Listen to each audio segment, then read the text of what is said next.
y licenciado en Historia por la Universidad de Buenos Aires, ¿no? Es investigador principal de CONICET y ha sido investigador invitado en el Centro Nacional de Investigaciones Científicas de Francia. Y ahora, actualmente, se desempeña como profesor en la Universidad Nacional de San Martín y en la UBA.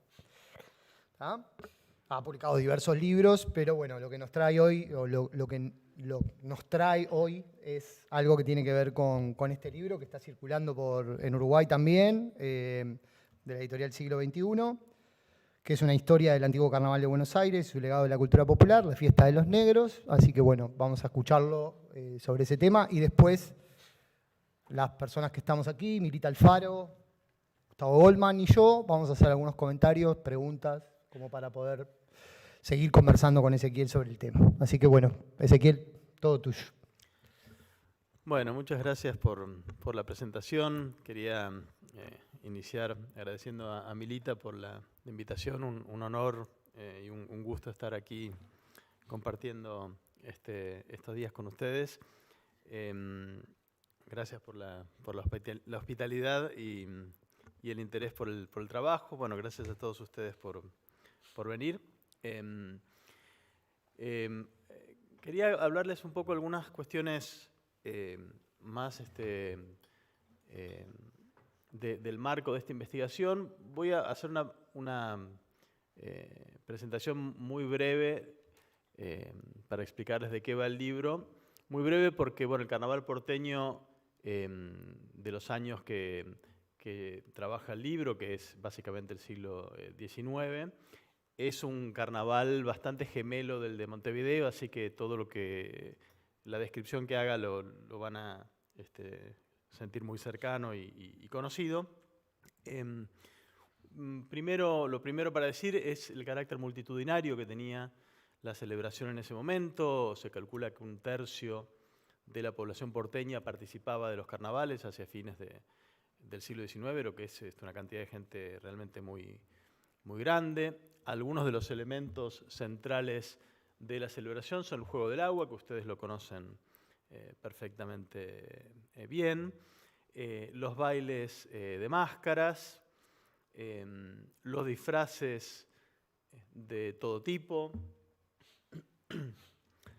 las comparsas que participan a partir de la década de 1850, sobre todo comparsas tanto de colectividades de inmigrantes como de nativos argentinos y luego también nativos afroporteños. Ahora vuelvo sobre eso. Bueno, el desfile interminable de carrozas, toda esta liturgia, este repertorio del carnaval, ustedes lo conocen bien, así que no voy a ahondar en descripciones. El libro trata sobre el carnaval como un espacio de encuentro en el cual se forjó un pueblo porteño, en un momento en el cual la población de la ciudad de Buenos Aires crece de manera explosiva por el arribo de cientos de miles de inmigrantes extranjeros que arriban sobre una sociedad que ya tenía heterogeneidades muy, muy fuertes, sobre todo la que tiene que ver con la diferencia étnico-racial entre blancos y negros, ¿no? Un poco la hipótesis del libro es que el clima festivo del carnaval colabora muy poderosamente a forjar lazos afectivos entre todas esas personas que venían de orígenes heterogéneos y tenían marcaciones étnico-raciales diferentes, ¿no? El eje central de un libro son las transgresiones, aquellos límites y grillas mentales que organizan el orden social, que el carnaval un poco desordena, permite transgredir, atravesar con cierta impunidad.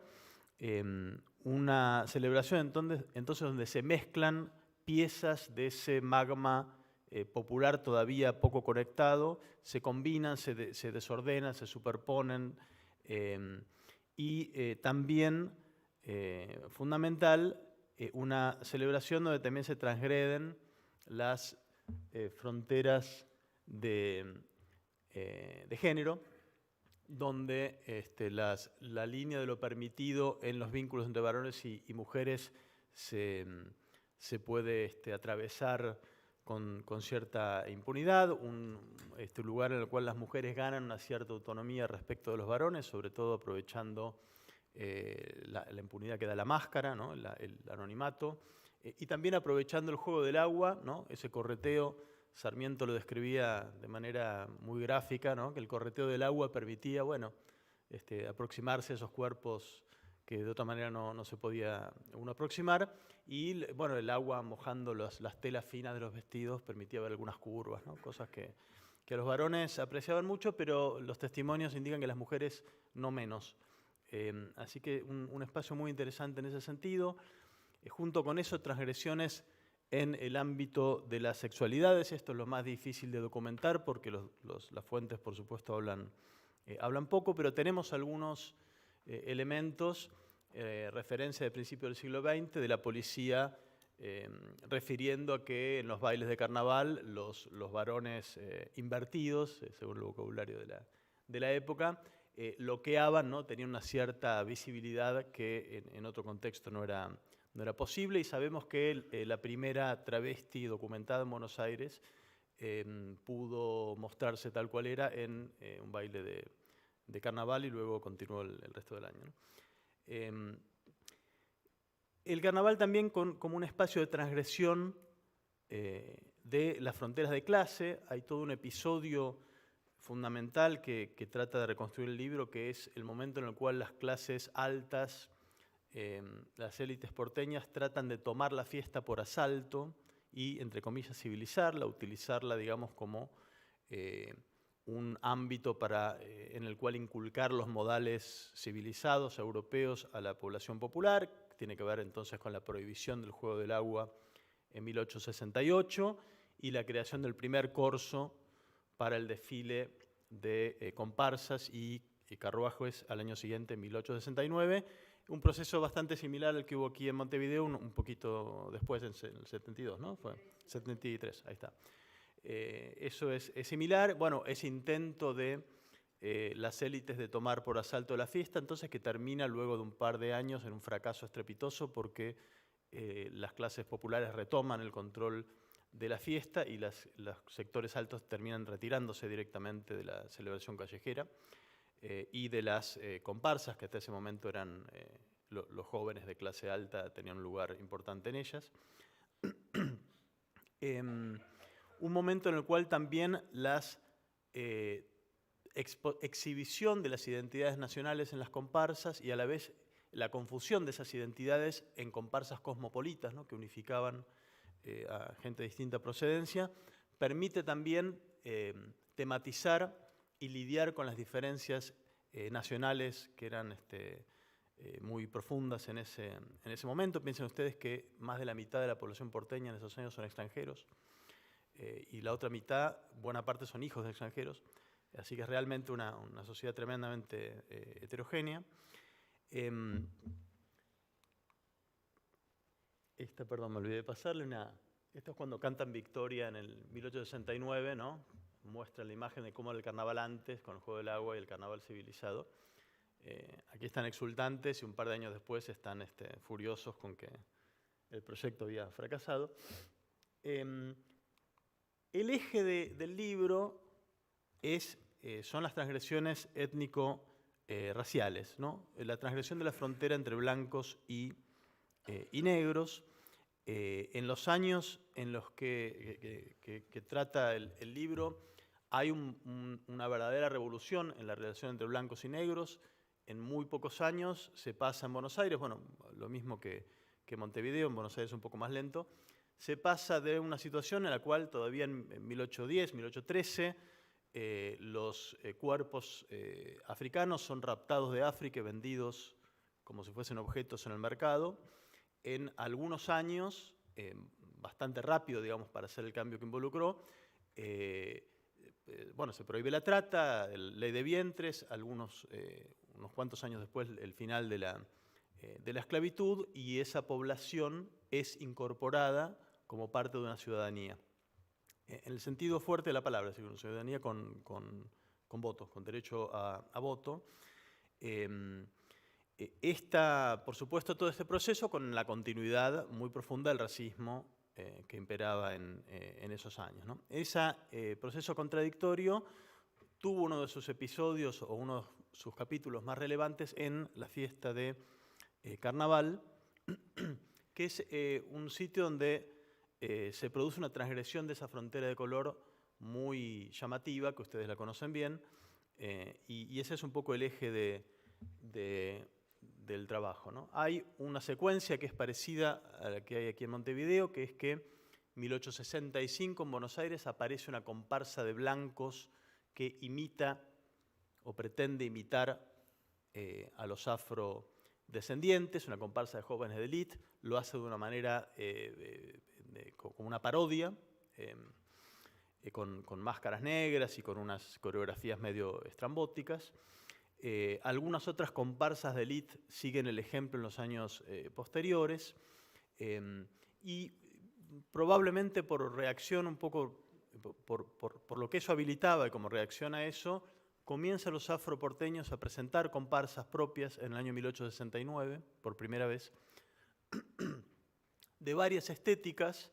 Hay todo un debate en la comunidad afroporteña, muy parecido al que hay aquí en Montevideo, dentro de la colectividad en torno de la manera apropiada de participar, ¿no? Con las élites comunitarias, las que publican los diarios, urgiendo a los afroporteños a armar comparsas musicales, es decir, comparsas de estética europea, y tratando de evitar que los jóvenes de la comunidad armasen lo que van a ser la gran mayoría, que son comparsas candomberas, ¿no? Que ponían la marca étnica en el centro, ¿no? La visibilizaban de una manera muy llamativa, ¿no? Aquí tienen las dos primeras imágenes que tenemos de estas comparsas candomberas, que ustedes las conocen perfectamente bien.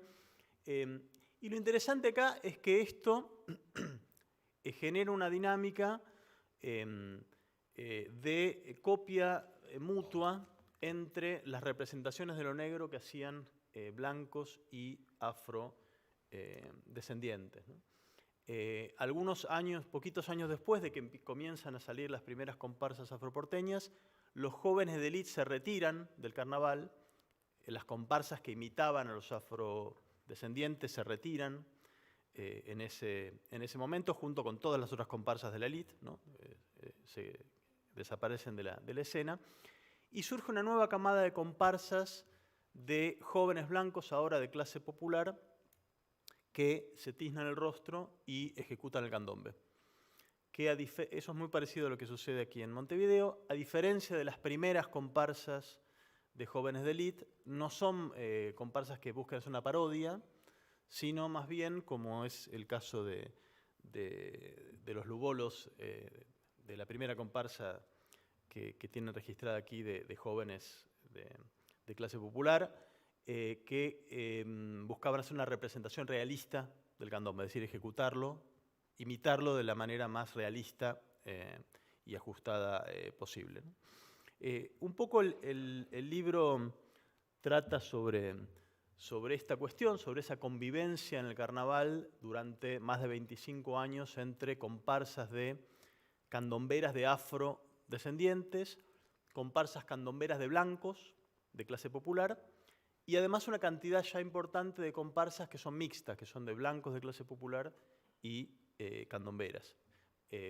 Comparsas en las cuales los blancos se tiznan al lado de candomberos negros. Y hay también un ejemplo interesante de comienzos de la década de 1880 de referencias de que los propios candomberos afroporteños también en algunos casos se tiznan el rostro, ¿no? Exageran también el color de su tez, ¿no?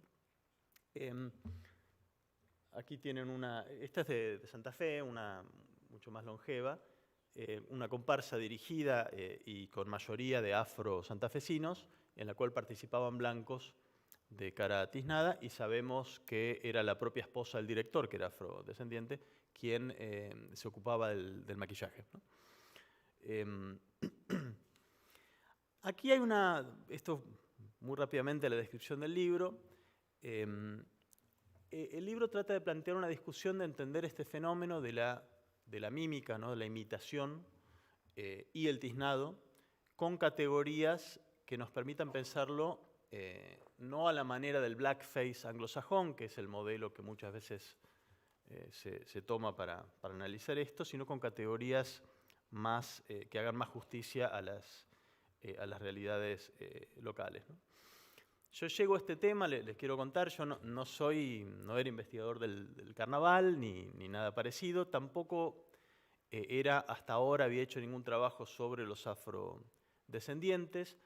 Yo llego a este interés porque desde hace mucho mi problema de investigación central es pensar cómo afectaron las diferencias de color en la sociedad argentina, cómo tramitó la sociedad argentina las diferencias de color,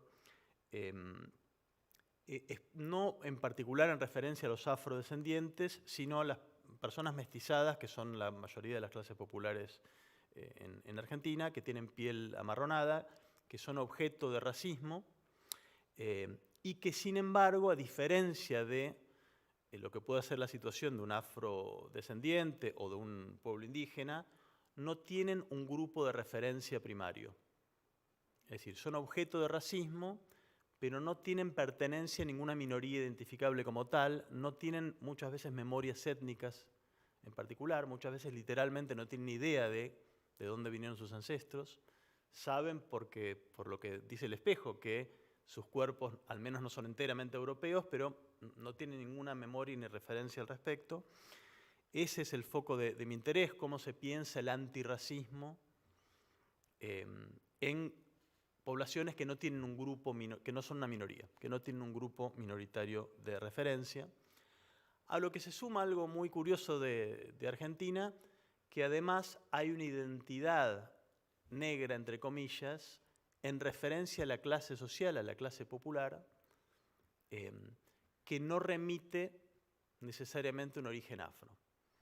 En Argentina, creo que acá no está esa costumbre, se suele llamar tanto peyorativamente a alguien pobre como negro, no importa que tenga la tez blanca, si es pobre se lo llama de manera peyorativa negro, y también se invirtió esa costumbre y personas de clase popular, algunas de tez amarronada y otras no, se autodenominan negros, ¿no?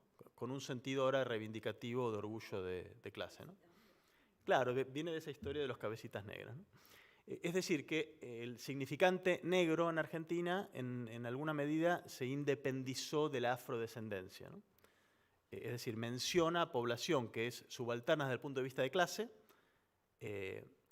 poniendo foco en particular en algunas de las personas de esa población que son de tez amarronada, no necesariamente afrodescendientes.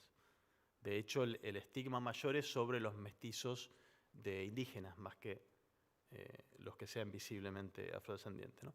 Ese es un poco el tema que me interesa en mi trabajo hace mucho, vengo publicando sobre otros temas.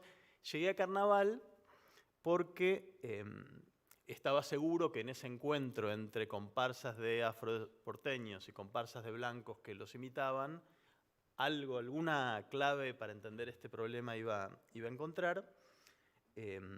Inicié la investigación habiendo leído otros trabajos previos que analizaban esto en términos de blackface anglosajón. Ustedes saben, el blackface, un género teatral tremendamente racista, espectáculos de blancos para blancos, en los cuales se denigraba a la población afroestadounidense.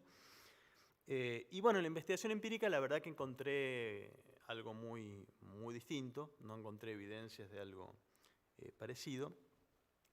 Y en función de eso, el archivo me fue llevando a preguntas que a su vez me fueron orientando a búsquedas interpretativas o teóricas que me alejasen un poco de los paradigmas para entender la dimensión racial que vienen del norte, ¿no? De Estados Unidos, ¿no?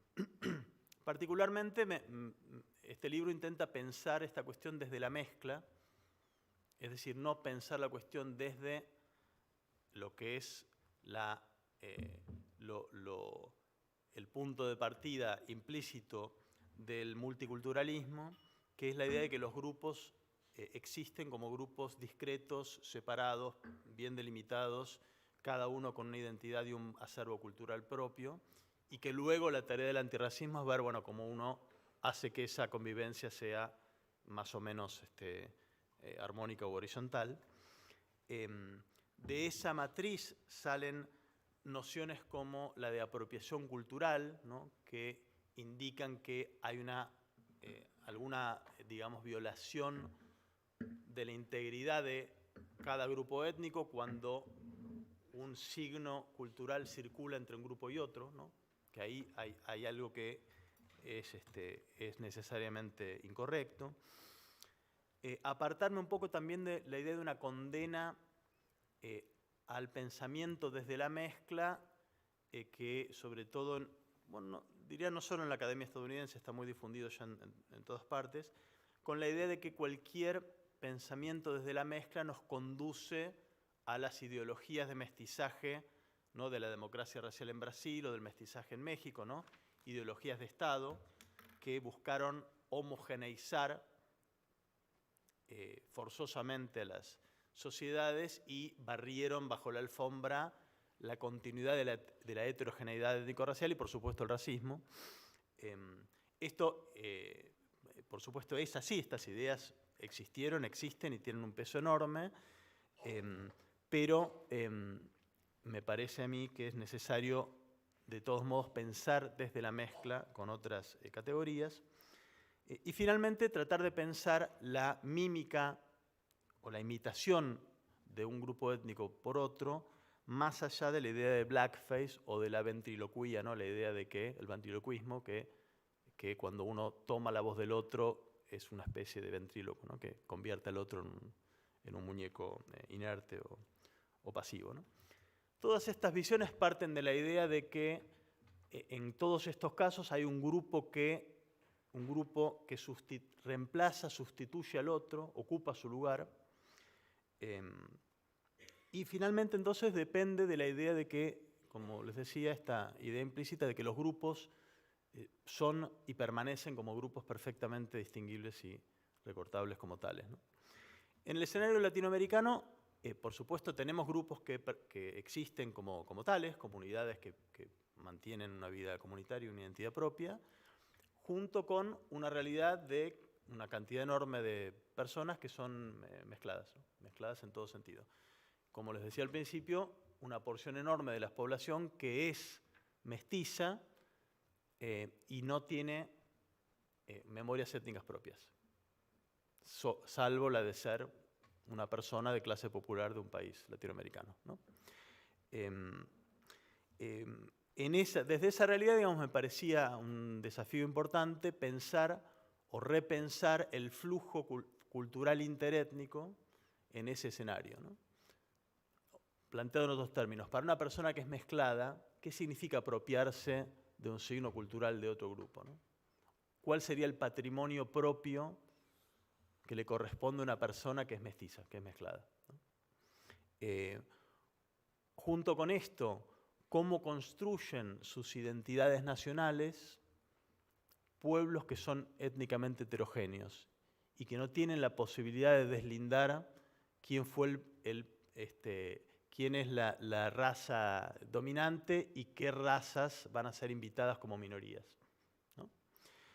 ¿Cómo se piensa entonces este mestizaje desde abajo? Aquí hay toda una tradición de pensamiento latinoamericano al respecto, ¿no? Rita Segato en Argentina, Marcio Goldman en Brasil, por mencionar dos, ¿no? ¿Cómo piensan las clases populares ellas mismas sus mezclas? ¿Cómo dan cuenta de sus heterogeneidades de maneras no homogeneizadoras, de maneras que no niegan la diferencia, ni mucho menos el racismo, ¿no? En esa búsqueda, entonces, el libro intenta un poco presentar esta idea de que es posible también un mimetismo desde abajo, así como hay un mestizaje desde abajo, también hay formas de mimetismo desde abajo, de imitación de un grupo por otro, que no se pueden entender o no se pueden leer como desde una clave colonial, ¿no?, como la expropiación del patrimonio cultural y la voz de otro para beneficio de quien expropia, ¿no? Sino más bien como formas de transpropiación, formas en las cuales las poblaciones plebeyas en muchos países de América Latina construyen identidades nuevas a partir de signos culturales de origen heterogéneo. Para no tomar mucho más tiempo, dos o tres hallazgos empíricos que me parece que les pueden interesar del libro. El primero es que, bueno, en Argentina siempre decimos que hay un discurso blanqueador que viene desde el Estado, y en el libro, bueno, esto lo pude confirmar bastante bien, pero parte de eso es la constatación de que hubo una prohibición explícita, que antes no se sabía, del Estado argentino del candombe en 1894. El Estado argentino, en Buenos Aires, perdón, no argentino, el Estado de Buenos Aires prohibió de manera intempestiva las comparsas candomberas en carnaval, tanto las comparsas candomberas de negros como las de blancos tiznados y las mixtas, todas. Prohibió el candombe, la estética candombera en el carnaval porteño, luego de lo cual decae esa estética como parte del carnaval. Leyendo a Milita, supe que al año siguiente hubo un intento también aquí en Montevideo de prohibirlas. Hubo voces que llamaban a copiar lo que habían hecho las autoridades porteñas. Por suerte para ustedes eso no sucedió, y el carnaval montevideano, bueno, ha tenido el florecimiento que tuvo y es lo que es hoy a comparación con el nuestro, que ha quedado muy menguado, ¿no? Otro, me parece, aporte empírico importante es la intensidad con la cual, desde 1810, lo tengo documentado, se involucran los afroporteños en el carnaval, mojando a los blancos y jugando también con los blancos, ¿no? Reportes de blancos que se sienten indignadísimos de ser mojados por un negro, pero también reportes de que en las calles hay blancos y negros compartiendo el espacio del carnaval, es decir, el carnaval como una arena muy temprana en la cual era posible transgredir un poco esa frontera tan tremenda entre los cuerpos blancos y los negros. Y finalmente, en relación con el blackface, la incorporación de otra influencia transnacional que fue sí decisiva, a diferencia del blackface, que no tuvo impacto en el Río de la Plata, que sí fue decisiva, que es la influencia del teatro, de la tradición escénica española, ¿no? A través de las zarzuelas, que son las que muy tempranamente, tanto en Montevideo como en Buenos Aires, en la década de 1850, traen obras de teatro en las cuales se ponen en escena imágenes ambientadas en el Caribe, de la vida de los afrocaribeños, actuadas por blancos tiznados, ¿no? Y que esa es una influencia central en el carnaval porteño, imagino que también en el montevideano, tanto no lo sé, y que esa influencia había quedado un poco opacada con la idea de que la influencia había venido de Estados Unidos con el género teatral del blackface, ¿no? Bueno, dejo aquí, así no tomo mucho más. Muchas gracias por la atención.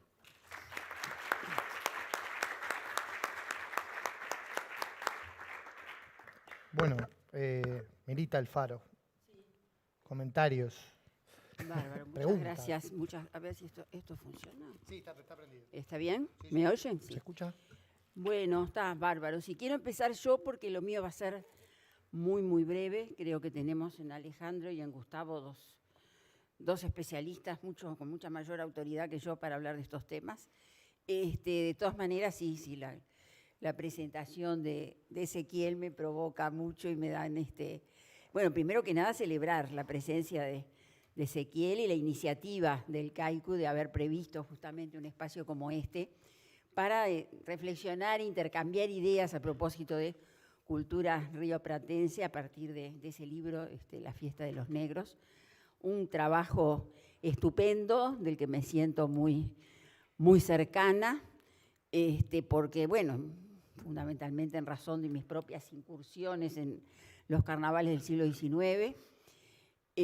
No me quiero meter por ahí porque, bueno, me tomaría todo el tiempo conversar de la cantidad, es decir, en clave comparativa de la cantidad de cosas que compartimos, ¿no? Es decir, con esos carnavales, como decía Ezequiel, carnavales gemelos entre Buenos Aires y Montevideo a lo largo de todas esas décadas, como lo registra puntualmente la prensa montevideana, y me imagino que ocurre algo similar en la prensa porteña, Pero ahora, bueno, quiero poner el acento fundamentalmente en lo muy cercana que me encuentro en la investigación de Ezequiel, en lo que tiene que ver con las hipótesis que maneja respecto de la proyección que le asigna al carnaval como a un ámbito clave para la puesta en escena de un nosotros popular, como él lo define.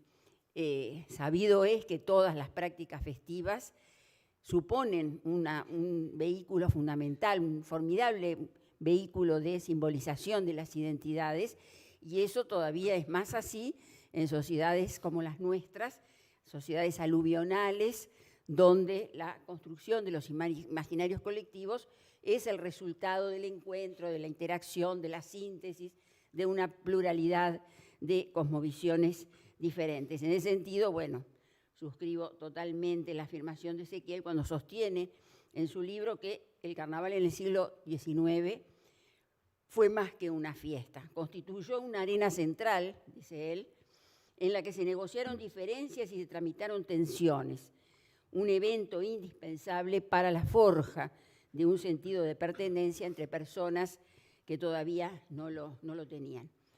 Y obviamente que ese enfoque da para múltiples lecturas, pero como siempre ocurre, todo libro es el resultado de una lectura personal, y en este caso, es decir, lo que más de pronto me provocó en el texto de Ezequiel, tiene que ver particularmente con la significación que todo esto tiene desde el punto de vista de la comunidad afrodescendiente, es decir, lo que supuso el carnaval como soporte para la preservación de una cultura y de una memoria afro que de alguna manera venía a desafiar el discurso hegemónico de la nación blanca y europea propia, justamente, es decir, que era un poco, digamos, el discurso de las élites dirigentes tanto en la Argentina como entre nosotros. Hasta qué punto, en contraposición justamente con ese relato, la fiesta ofició como un espacio abierto a la diversidad y al encuentro entre diversas etnias y colores de piel. Bueno, y en esa misma línea me interesa especialmente decir la atención, es decir, el foco que pone Ezequiel en este tema de los blancos tiznados, que es un tema clave para nosotros, porque dada la temprana presencia también en Montevideo de los llamados lubolos, es decir, la versión uruguaya de los blancos que se pintan de negro.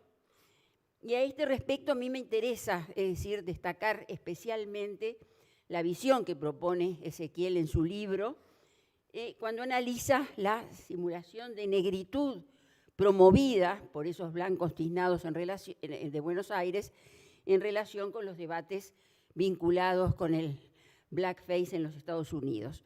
En relación con esto, es decir, el análisis que propone Ezequiel cuando advierte de los riesgos que implica el traslado mecánico de ciertas visiones sin su debida contextualización.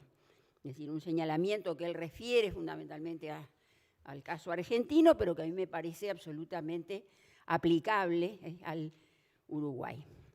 Por supuesto que el género teatral y musical que conocido como blackface es, como él lo señalaba, el fruto de la violencia con que tradicionalmente la sociedad norteamericana ha tramitado sus heterogeneidades étnicas en la larga duración. Pero más allá de eso, yo comparto plenamente la visión que propone Ezequiel en cuanto a que los cruces interraciales propios de la cultura popular y de los carnavales rioplatenses reflejan procesos que me parece que responden a realidades bien distintas. Y atención, y esto tiene que quedar muy claro, realidades que de todas maneras de ninguna forma alcanzan a disimular, digamos, el racismo latente o manifiesto, es decir, que afecta a nuestras sociedades.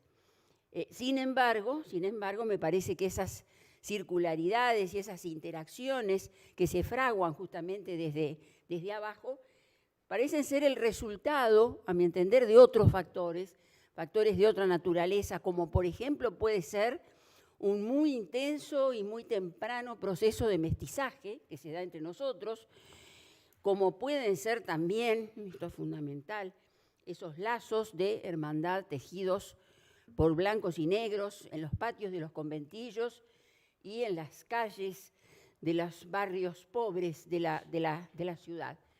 En ese sentido me parecía bastante significativa la extrañeza que le provocaba, por ejemplo, a un investigador de la talla de George Reid Andrews, con todo el aporte que ha hecho, digamos, al estudio de estos temas, no solamente en nuestro medio, fundamentalmente, diría yo, en la Argentina, cuando él dice es bastante inexplicable que una sociedad que se proyectó, se imaginó a sí misma blanca y europea, cómo a pesar de eso reconoce, digamos, en la cultura y en el legado afro, es decir, un valor que de alguna manera forma parte de nuestra identidad.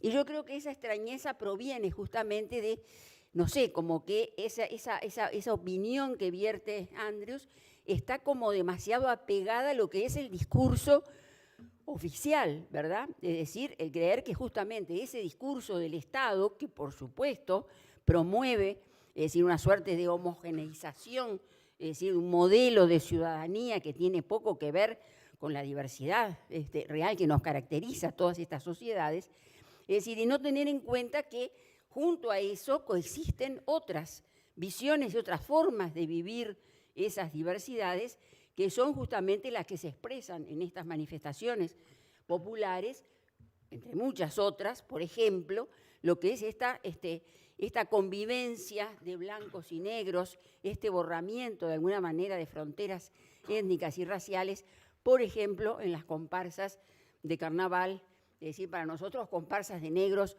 y lubolos, ¿verdad? Que todavía, por suerte, es decir, siguen protagonizando nuestro carnaval actualmente.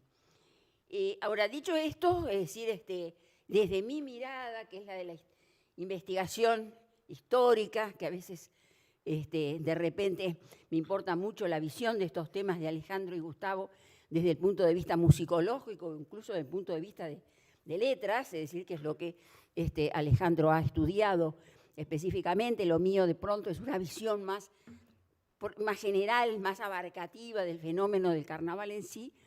De todas maneras yo tengo, es decir, me da la impresión de que más allá de una cantidad de ingredientes en común, también hay perfiles propios, perfiles específicos en ambas orillas, y entonces me gustaría dejar planteadas algunas reflexiones, algunas preguntas, ojalá haya tiempo, si es que les parece que pueden contribuir a enriquecer el debate, que hubiera tiempo de abordarlas. Es decir, a veces también cuando uno plantea estas cosas, se pregunta hasta qué punto no están también inspiradas en este elemento especular que la Argentina tiene respecto de la identidad uruguaya, ¿no? Es decir, como que lo uruguayo en buena medida se construye en contraposición con lo argentino, y entonces nosotros, país chiquito y con algunos complejos de origen, bueno, estamos siempre metidos en una suerte de dualidad ahí, es decir, por un lado, una muy fuerte aproximación en función de tantos itinerarios compartidos, pero al mismo tiempo esa necesidad de diferenciación, de contraste, que de alguna manera nos confirma como uruguayos y uruguayas. Pero bueno, en cualquier caso, a mí se me plantean algunas preguntas que a lo mejor tienen que ver con estas obsesiones de quienes vivimos revisando papeles viejos en las bibliotecas. Pero yo, por ejemplo, me pregunto, me gustaría saber si en Buenos Aires el origen del candombe remite a algo similar a eso que se dio en Montevideo respecto del ritual con que desde los tiempos de la colonia, las primeras generaciones de negros esclavos celebraban la coronación, lo que se llamaba la coronación de los reyes congos, esa ceremonia en la que nació la originalidad rítmica de los tambores, el paso de baile del candombe e incluso los personajes, es decir, característicos del escobero, el gramillero, la mama vieja. En algún momento Ezequiel habla del tata viejo, acá tenemos a la mama vieja. Es decir, me interesaba saber, es decir, hacer una especie de comparación entre la trayectoria de esas tradiciones que, por ejemplo, en el caso de Montevideo se mantuvieron a lo largo de todo el siglo XX, es decir, perdón, de todo el siglo XIX, cultivadas justamente en esas salas de nación. Tampoco tengo claro la importancia que pueden haber tenido, si es que la tuvieron, las salas de nación en Buenos Aires, es decir, como esos lugares que los negros libertos mantuvieron funcionando prácticamente hasta fines del siglo XIX, en las cuales, bueno, a medida que iban muriendo esos viejos y viejas, las salas de nación cayeron de alguna manera en desuso y las generaciones jóvenes que de pronto no se sintieron motivadas para mantener, digamos, esas formas de organización, mantenerlas vivas, de todas maneras lo que sí hicieron fue recuperar, es decir, el candombe, es decir, e incorporarlo a las comparsas de carnaval, fundamentalmente en la década de 1890. Saber si hubo un proceso similar en Buenos Aires, si no lo hubo, cómo se dieron estas cosas, qué particularidades tienen en la vecina orilla. También, bueno, saber si hay alguna documentación que permita suponer desde cuándo están presentes los negros en los carnavales con sus tambores, digo, los negros con sus tambores en los carnavales porteños, ¿no? Es decir, nosotros la primera documentación que tenemos es en 1832, a través del periódico La Matraca, ¿verdad?, que los menciona en el carnaval de ese año concretamente, más allá de que en 1860 esa manifestación adquiere un carácter diferente, porque lo que nos encontramos en 1860, que es una década tan decisiva para la consolidación del fenómeno de las sociedades carnavalescas, es decir, de muy diferentes estilos, ¿no? Es una especie de anticipo de lo que después van a ser las diferentes categorías. Por supuesto que ahí los negros están, pero están con lo que son esas comparsas filarmónicas, es decir, que de repente incluían dentro de su repertorio un tango, incluían tambores, pero fundamentalmente su repertorio consistía en mazurcas, polcas, valses, con instrumentos europeos, que yo particularmente, con muy poco conocimiento de estas cosas, y por eso hasta me da vergüenza decirlo delante de gente que sabe mucho más que yo de estas cosas, yo siempre lo atribuía como esta cuestión de la vinculación que tuvieron esas primeras generaciones de negros, es decir, posteriores a la abolición de la esclavitud, donde casi la única opción laboral que tuvieron fue ingresar al ejército, a la tropa del ejército, y entonces desde allí, por su afición a la música, muchos de ellos participaban de las bandas militares, y entonces, bueno, eso les dio justamente esa posibilidad justamente de salir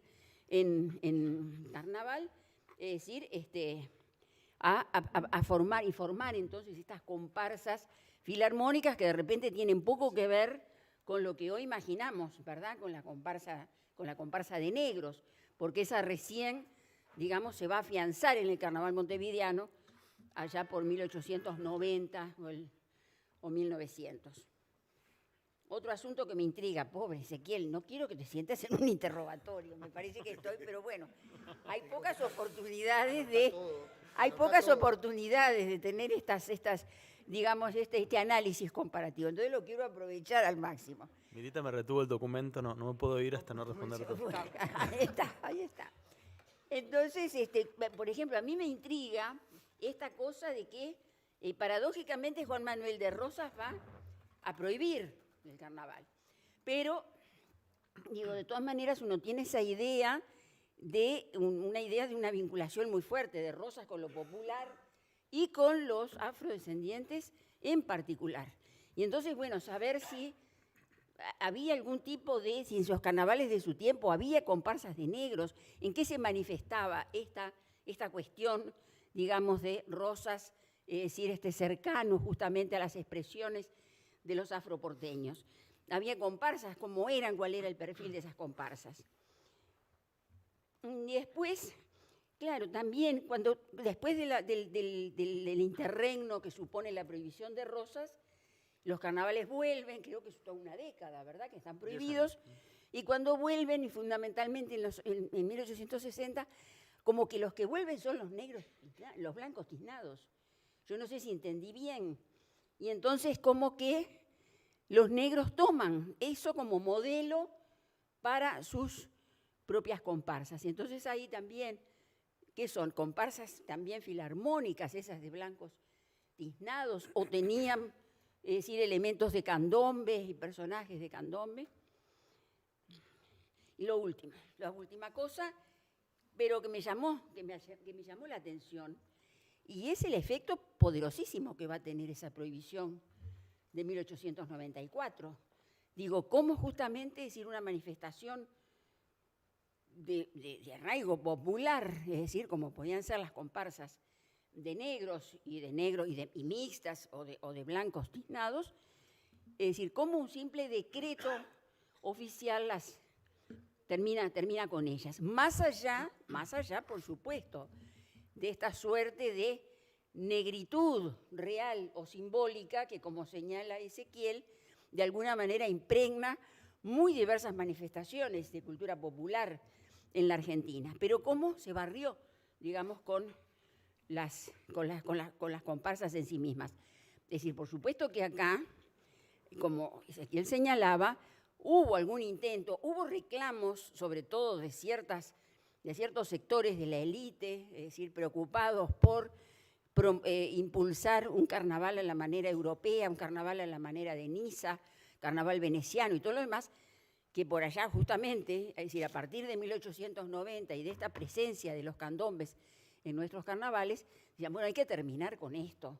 No puede ser, Montevideo es una ciudad civilizada que está justamente a la altura de las grandes capitales europeas. No podemos tener, es decir, en nuestra fiesta, estas manifestaciones bárbaras, africanas, que deslucen justamente el prestigio de nuestro carnaval. Eso existió, el Estado no se hizo, digamos, eco de esos reclamos, las comparsas no fueron prohibidas, pero sí fueron segregadas de mil maneras, excluyéndolas y discriminándolas claramente a nivel de lo que eran concursos, a nivel de lo que era cualquier evento, donde sin prohibirlas de todas maneras se las dejaba de lado. Sin embargo, hubo una legitimación muy fuerte de esas comparsas a nivel de la gente. En los barrios, en los tablados, esas comparsas lograron una legitimación que finalmente fue la que obligó al Estado, finalmente, tuviera o no ganas, a transar con ellas, es decir, las tuvo que aceptar. Y eso justamente, es decir, con el tiempo va a dar lugar, es decir, a todo un proceso de consolidación que reconoce hitos bien significativos, ¿no? Es decir, en 1956, la creación del desfile de llamadas, ya creo que en los 90, las llamadas ya en dos jornadas a consecuencia de esa multiplicación exponencial del número de agrupaciones que está hablando justamente, es decir, de una consolidación, de un afianzamiento muy, muy grande del género en la gente, que obliga a que hoy las llamadas se tengan que realizar en 2 jornadas, porque es imposible, es decir, porque son decenas y decenas. Y bueno, está en 2009 lo que significa la inscripción del candombe dentro de la lista de Patrimonio Inmaterial de la Humanidad por parte de UNESCO. Pero bueno, lo mío era esto. Dejo una cantidad de preguntas que no sé si tienen cabida dentro de un debate de estas características, no sé por dónde irá la cosa a partir de la intervención de Goldman y de Alejandro, y bueno, está. Dejo entonces por acá. Bueno, muchas gracias. Opa.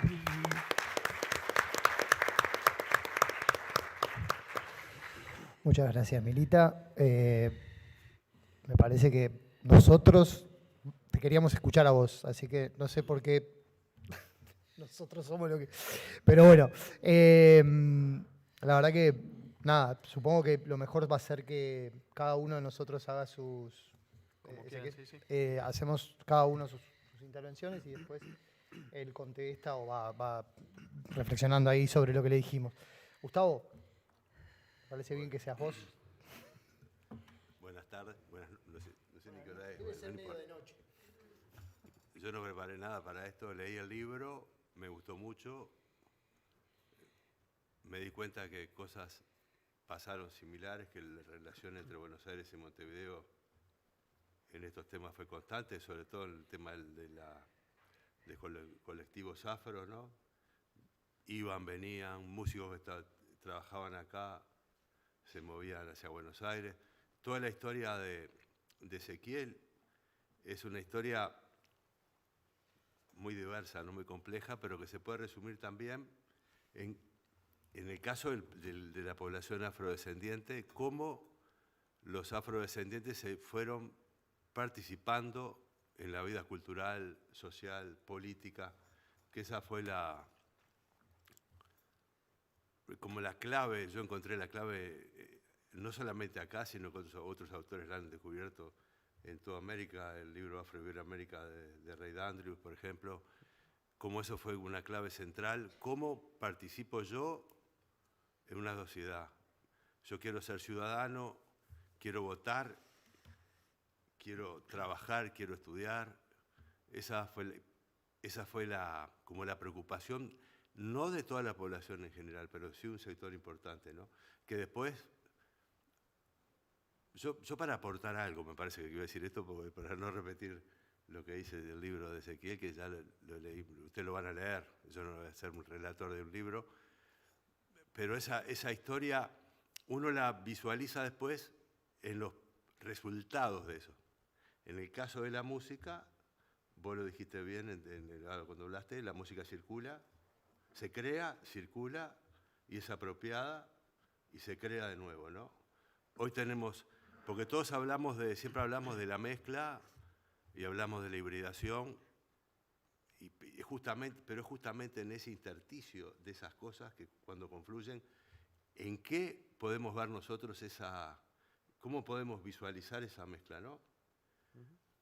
En mi trabajo también, en varios trabajos se menciona la importancia que tuvo la llegada a América de una música conocida como tango habanera, que fue parte de ese proceso de modernidad. Hay un investigador, se llama Cristian Castro, no el hijo de Verónica Castro, ese es un cantante, que habla, tomando las ideas de Gilroy de los Atlánticos Negros, habla de los Atlánticos Negros descentralizados. Y él usa un concepto de el concepto de afromodernidad. Cómo las poblaciones afro participan de ese proceso de la modernidad. Estamos viviendo una época, el relato arranca en la segunda mitad del siglo XIX. No es casual que en Buenos Aires se fundaran los primeros periódicos negros en 1858, La Raza Africana y El Proletario. Acá ese fenómeno pasó un poco después con la Conservación y el Progresista, unos años después. Todo eso surge en ese momento de consolidación y afianzamiento de la economía capitalista. De los inicios en la música, por ejemplo, los primeros inicios como la industria del entretenimiento.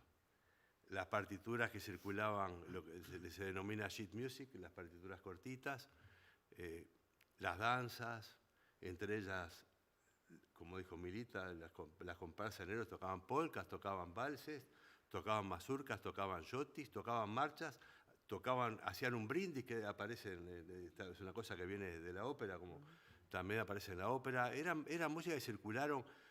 Una investigadora cubana, María Teresa Linares, utiliza el concepto de, refiriéndose a algunas músicas, como validez universal. Por más que la cultura nunca es universal, siempre hay particularidades, hay cosas que por las condiciones de circulación adquirieron una relevancia mucho mayor. Tal es el caso de la habanera, ¿no? ¿Ustedes conocen el pie de habanera? Sí. Pam, pa, pam, pam, pam, pa, pam, pam, pam.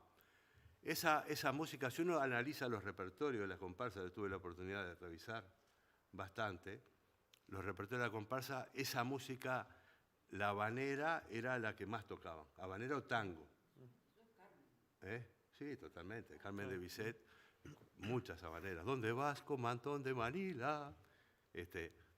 pero uno diría, ahí uno cuando se plantea, ahí viene el problema para mí.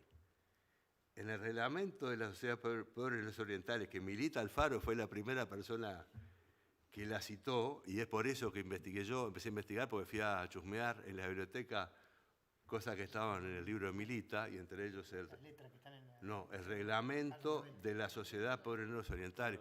De repente un historiador, un sociólogo, no lo lee como lo lee un músico. Eso. En el reglamento, y esto es importantísimo, hay un reglamento que tiene los puntos, ahí el estatuto, y dice, quienes integran la sociedad tienen que ser personas de bien, ser pardo, moreno, bla, bla, bla. Pero en el momento, cuando empieza a hablar de la música, dice una cosa clave. Se van a enseñar instrumentos musicales. Los varones tenían la obligación de estudiar un instrumento musical y pagar un peso. Los instrumentos musicales estos eran guitarra, flauta, violín, etc. Pero también, y no se cobraba, solamente si faltaban, se enseñaban instrumentos a la africana, que eran tambores, mazacalla, pero también para que vean la representación del África que había en 1869, cuando se redacta este reglamento, instrumentos de la africana eran la pandereta, el triángulo y las castañuelas, ojímetro. Hoy con internet, con toda la información que tenemos, podemos acercarnos al África, pero en 1870 era muy complicado. Yo cuando era niño, las comparsas de carnaval se llamaban Kimba, las que referían al África eran Kimba, por un león blanco, un dibujito animado, Raíces por la serie. Hoy se llaman, yo qué sé, se puede acceder al nombre de un río africano. Antes no se sabía nada. No sé para qué dije eso de los nombres de las comparsas, de la información, bueno, pero no importa. Entonces, por un lado vino la música esta de la moda, que traía la moda. Reglamento. Y decía, instrumentos de la africana. ¿Qué función cumplían los instrumentos de la africana? Acompañar la música. Acá tengo en el celular, después te lo paso, un tango de comparsa de 1870. No sé de qué sociedad está en el archivo Antonio Camps. Antonio Camps fue el músico, es un músico catalán, que fue el encargado de la parte musical en la Reforma Vareliana. Fue el que hizo el himno al árbol, el himno al libro, era el que sustituía a Dios en los himnos musicales por cosas terrenales, comunes. El libro, el Padre Nuestro Artigas, después hizo otro, ¿no? Esa música es interesante, la tengo grabada. Empieza bien europea, ¿viste? Bien. Y la letra dice, silencio todos, callá por Dios, cese ese ruido murmurador. Hoy solo el candombe tiene voz, es una habanera. Dice, suenen marimbas, timbales, mazacallas y voces. Y ahora voy a plantear una cosa más compleja. El concepto, cuando chocan dos músicas distintas, porque uno hace la música, supongo que otras cosas, ¿no? También, con lo que tiene ya y con lo que le viene, ¿no? Uno escucha y afana. Como dice Rada, afanamos. Uno escucha y roba. Tiene lo suyo y toma.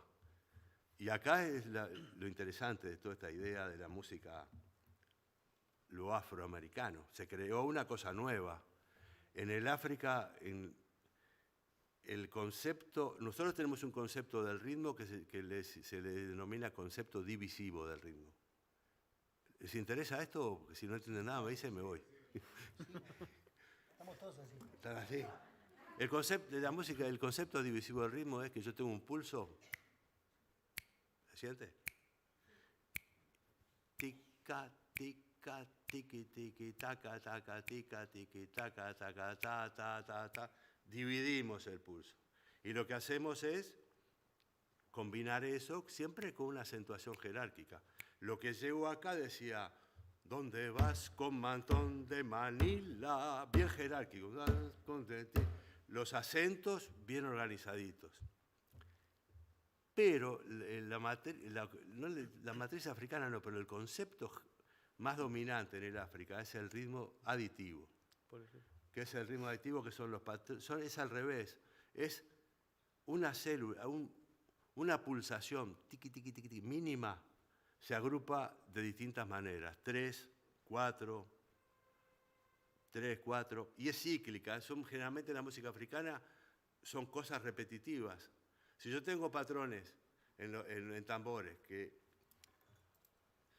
agrupan distinto en distintas cosas, dejan de coincidir y se genera toda una cosa acentual muy particular, muy particular. Y el choque de esas dos concepciones es lo interesante de la música afroamericana, lo interesante del tango, porque acá escuchábamos ¿Dónde Vasco? Y después cuando Sebastián Piana, estos anormales componen, hacen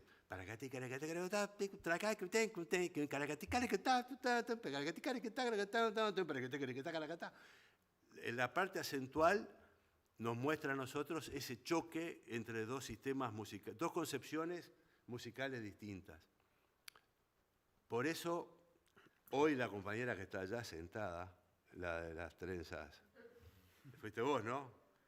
Que preguntaste una cosa. En vez, yo me peleo ahí con todo el mundo en estas cosas, ¿no? En vez de resaltar lo africano y hablar de la africanidad, habría que hablar sobre la concepción nueva de lo afroamericano. Hay un libro interesantísimo que les recomiendo leer que se llama El Jazz nomás, de Gunther Schuller, un libro muy viejo, que el tipo ya planteaba estas cosas, ¿no? Como en el ragtime. ¿Vieron que ustedes conocen de música? Más o menos. Habanera, lloro, danza cubana o el danzón cubano, machilla, danza puertorriqueña. Todos tienen el tom, titín, tom, tom, para, tam. Todo eso viene de ese patrón, tom, titín, tan, tom, titín, tan, tan. Pero ese patrón, tomado por poblaciones afro de distintas partes de América, fue reinterpretado, interpretado de distintas maneras, fue mezclado. Otra cosa que quería decir, no existe la cosa original. La cultura, la música afro, no existe nada que sea original. Adán sería, no sé, el original. Ya anduvo con Eva, ya tuvieron Abel y Caín, no sé si tuvieron otros más, eran distintos entre ellos. O sea que para encontrar el original de algo, lo esencial de algo, es imposible. Todo es una mezcla, todo es producto de la reelaboración. En el texto lo que se plantea está bárbaro, el juego de la representación. El blanco representando al negro. El negro representando al blanco que representa al negro, ¿no? Se armaba un despelote, tremendo. Y esa es la riqueza de toda esta historia, ¿no? Y voy a contar una anécdota. No es personal. Y tiene que ver con esto. En el año 1872 existía un club llamado el Club Igualdad. Milita lo sabe bien, que era un club de negros que luchaban por la igualdad, por la participación política, y deciden tener un candidato a diputado, José María Rodríguez. Fracasó eso. Hoy hablaron en la conferencia anterior de los principistas y los candomberos, ¿no? Bueno, en ese contexto los principistas se borraron de las elecciones por los fraudes que había. Y a pobre José María Rodríguez, los colorados que habían hecho el acuerdo con ellos lo fletaron. Ya eran necesarios, porque ya sabían que ganaban, porque quedaban los hijos de Venancio Flores, Fortunato Flores, eran los colorados netos que quedaban ahí. Y al tipo lo pelaron. Encontré una entrevista increíble, ¿no? Uno que lee, que busca, ¿no? Que anda. Una entrevista a Andrés Seco, que era porteño. Andrés Seco, uno de los más del primer periódico de la conservación, que era Marcos Padín, Andrés Seco y otros más. Él era argentino. O no sé, capaz que no era uno de ellos, era argentino. Era porteño. Encontré una entrevista a él mucho después, como 20 años después. Y el tipo plantea que en ese momento el fracaso, la decepción que les produjo el fracaso de ese intento para tener un diputado, hizo que ellos, que eran de clase media, yo me tomé el trabajo de buscar a estos personajes y ubicarlos en las guías de comercio, eran todos propietarios. Y esa decepción que tuvieron hizo que ellos incorporaran a sus clases populares en sus organizaciones. La comparsa de carnaval es el Club Pueblos Orientales es una comparsa de carnaval y tiene otra cosa que no saben porque yo lo descubrí, lo publiqué en mi último libro, pero yo no hablé de música en este último libro casi. Esa comparsa eran militares. Eran todos de un club llamado Club Defensa, que funcionaba en el mismo lugar y eran las mismas personas eran. José Lisandro Pérez, que fue el director musical de Pueblos Negros Orientales, que es pariente del Lobo Núñez, aunque le parezca mentira, para variar. Son todos parientes del Lobo. Eran todos militares.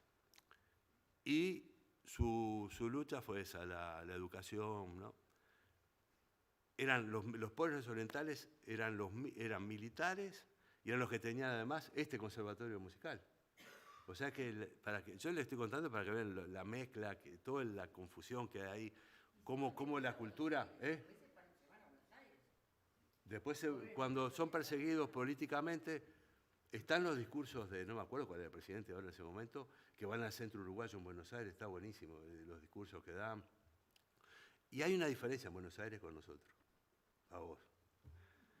Acá no funcionaron la sociedad de ayuda mutua entre la población afro. Acá hubo uno que se llamó la Sociedad María del Socorro y se liquidó.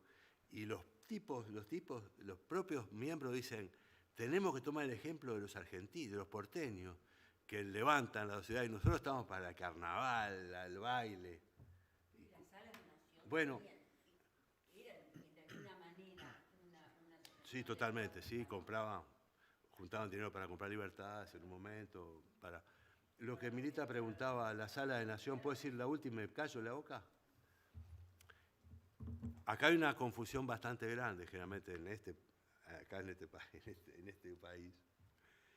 La Sala de Nación era una cosa.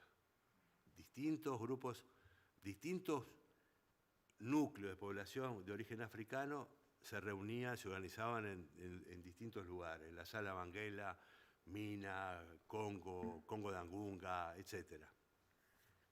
Esos no eran los de las comparsas. En Buenos Aires pasa lo mismo, porque en la prensa afroporteña, cuando se van dos, creo que son Gabino, uno de la familia Seiza y alguno más, va a una sala, la prensa le dice, ¿qué vas a hacer ahí, loco? No podés ir ahí. Ahí van otras, no vamos nosotros. Cuando la discusión por Zenón Rolón, el folleto Zenón Rolón, que se armó tremendo por la construcción de la alteridad y entre esos grupos, ¿no? Ya me perdí. En la Sala de Nación era una cosa. Ahí existían aspectos religiosos, rituales, que lamentablemente no tenemos datos, solamente el dato de que existieron. Del contenido no tenemos, ¿no? Pero las comparsas de carnaval no tenían nada que ver. Las comparsas de esa época, ¿no? Las iniciales, no tenían que ver con la Sala de Nación. Tenían que ver con esos grupos de clase media. Y ahí entra el juego, ese juego entre blancos, negros, el tema de la visita de los negros a Montevideo, la comparsa de los negros, vino. Vos ya no tenés constancia, pero sí, vinieron más de un año. Vinieron más de una vez y a la gente le llamaba la atención, que dice, esos negros son blancos, decía la prensa, son tan negros como el papel, decían, en la prensa de Montevideo. Y ahí empiezan esos grupos para incorporarse a ese mundo moderno, se incorporan también tomando los repertorios de moda, haciendo esas manifestaciones, pero a su vez, cuando se incorporan esas clases más populares, todas esas memorias,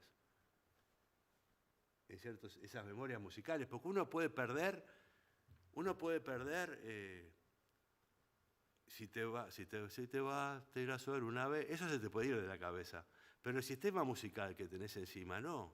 Nosotros tenemos el sistema musical de 12 sonidos, en general organizado de a 7, con sus variantes, y vamos a cantar de esa manera. Un chino toca música, hace música de la China, uno de la India tiene ese sistema, uno se olvida del repertorio, puede ser, pero del sistema no. Y en el resultado de la música, lo que se nota es el encuentro de esos sistemas distintos que se mezclaron, y eso es lo que es la música afroamericana para mí. Bueno, no quiero hablar más. Ezequiel, te felicito. Yo lo que me encantó fue... tengo las mismas preguntas, ¿viste? Sí, porque eso es rarísimo, que le prohibieron las cosas y se achicaron todo y se fueron para la casa. O sea, eso es raro, que hayan desaparecido. Y el candombe porteño, una duda que tengo capaz que vos podés decirme, porque el candombe porteño, lo que se manifiesta ahora como candombe porteño, a mí me suena como una recuperación de algo que está inconclusa. ¿Puede ser? ¿El candombe actual? Sí, el candombe porteño actual. Como algo que fue recopilado, no sé si Pablo fue el que hizo ese trabajo, Pablo Sirio, como es algo que...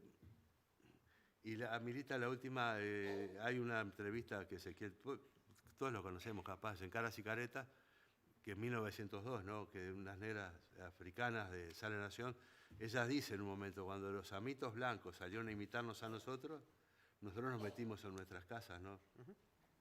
Bueno, no se me ocurre más nada. Si quieren preguntar algo, perdón. Gracias.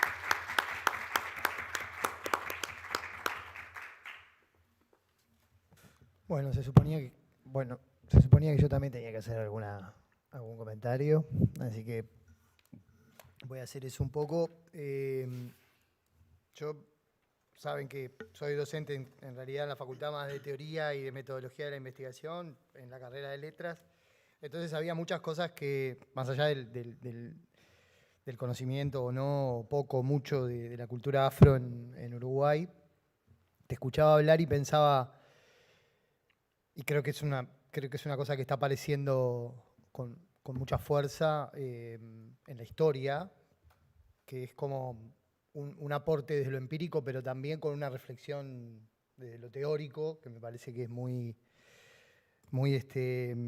que no sé si la tradición histórica en el Río de la Plata tenía esa dimensión tan teórica. Entonces, no lo digo como una crítica, sino como algo que, obviamente que la disciplina tiene un fuerte piso empírico de documentación que es evidente, pero bueno, a veces no siempre se encuentra una reflexión teórica como la que vos nos propusiste al final, sobre todo, ¿no? de tu exposición acá.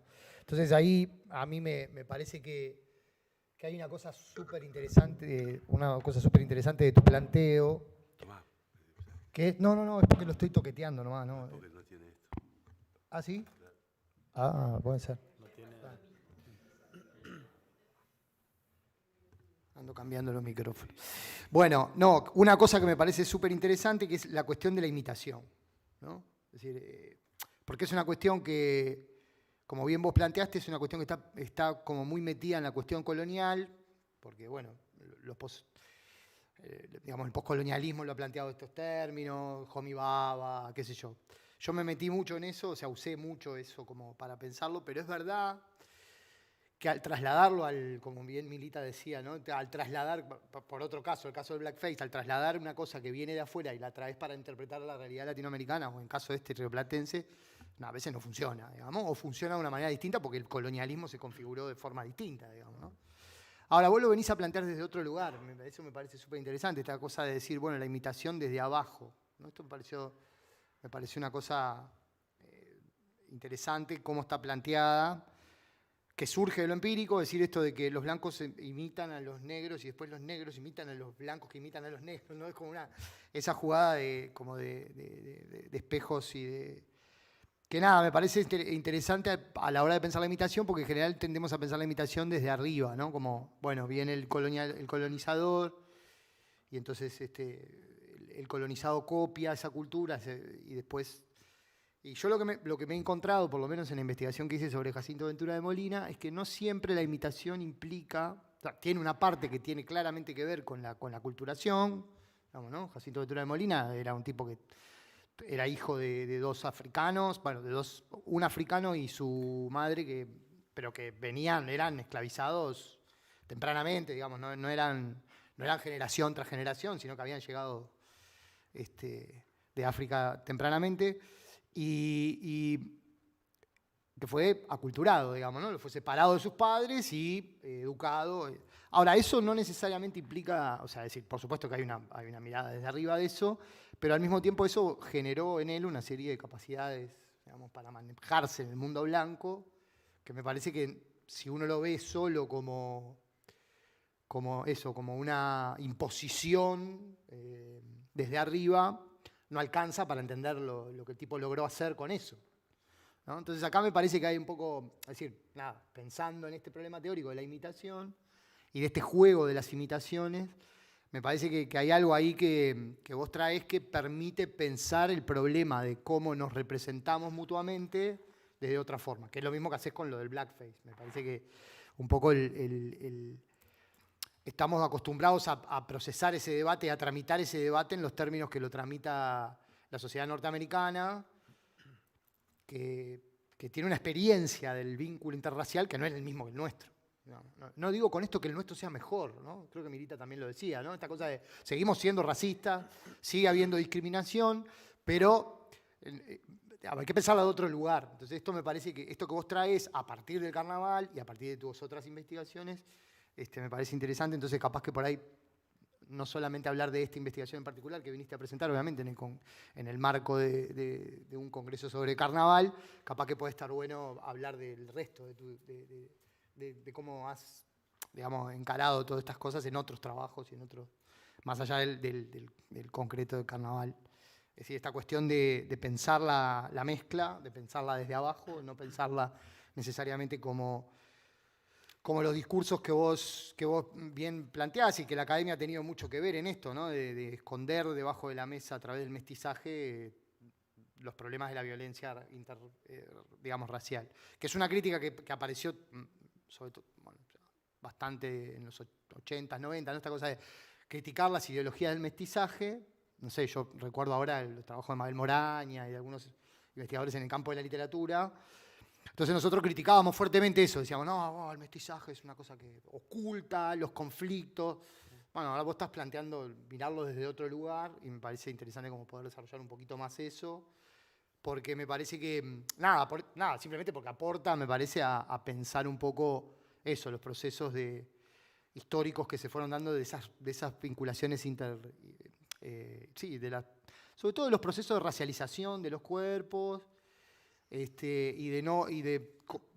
sobre todo de no correr el peligro de leerlo desde lo que nos está pasando hoy, con los términos del debate de hoy, y mirar para atrás el proceso histórico y confundir estas cuestiones, y sobre todo poder, confundir esta cuestión, esto que también un poco Gustavo lo planteaba, ¿no? Esta cosa de esta esencialidad que a veces, ¿no? Buscar lo africano cuando en realidad lo que está en juego es la mezcla. Pero no la mezcla vista desde esa perspectiva, desde la perspectiva de un Estado que quiere decir, ay, siempre estuvimos mezclados, nunca pasó nada, somos divinos. ¿Cómo? De día, de noche es otra cosa.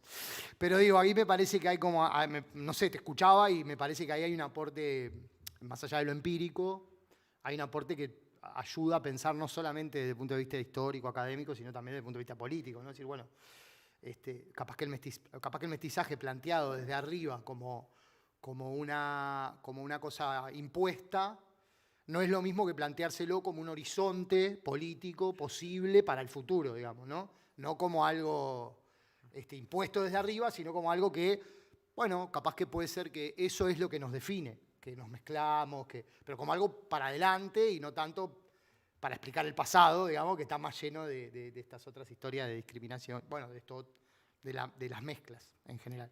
Entonces este tema que estaba vinculado a la imitación, pero también a los planteos teóricos que vos haces al final, a partir de la experiencia empírica del carnaval, me parece como una cosa súper interesante. Hay una nota a pie, yo soy medio así, como medio neurótico con esas cosas, pero hay una nota a pie que a mí me resultó muy interesante, que está al principio del libro, en donde vos explicás la diferencia entre negro y afrodescendente y cómo vos usás eso.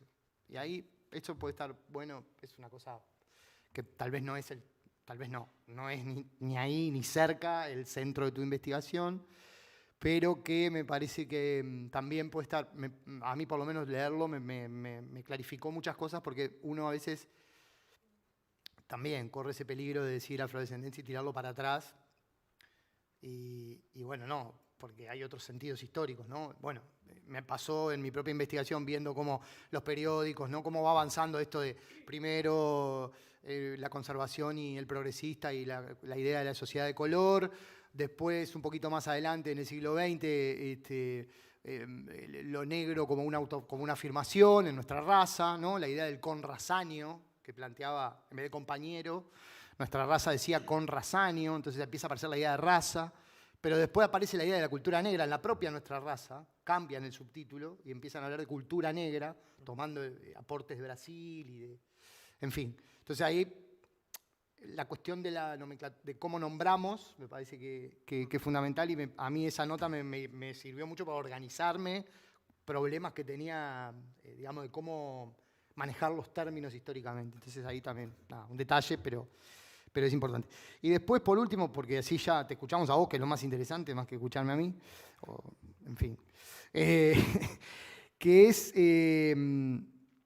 es una cosa que a mí siempre me gusta escuchar, en general los antropólogos lo hacen mucho, que es como contar la cocina, ¿no? Ese momento en el que encontraste algo que hizo que cambiaras tu posición en el campo, encontraras algo que... No te voy a pedir eso porque no tiene sentido. Pero sí me parece que por lo que has mostrado y por lo que está en el libro, hay un acercamiento tuyo desde la investigación que no pasa solo por los textos, ¿no? Me pareció a mí, ¿no? Obviamente que los historiadores tienen una fuerte base en lo documental, en lo escrito, pero digamos que desde el punto de vista de la metodología, de cómo te enfrentaste al problema...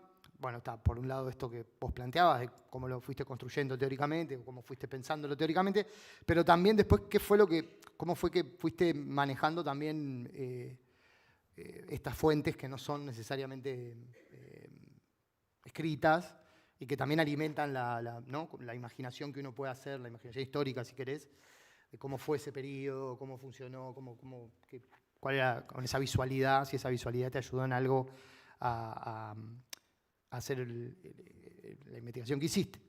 Y digo, más allá de lo visual, no solamente lo visual, sino también eso, me interesaba saber, un poco lo hiciste, ¿no? Cómo llegaste a la investigación, cómo lo fuiste haciendo.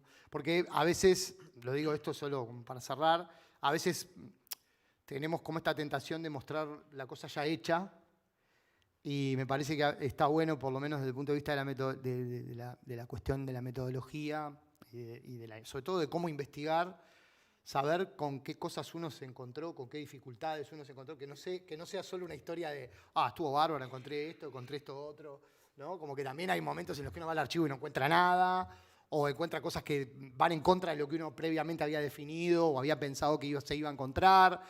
Y está bueno también contar eso, ¿no? La parte que no salió bien, digamos, ¿no? De una investigación que están bastante,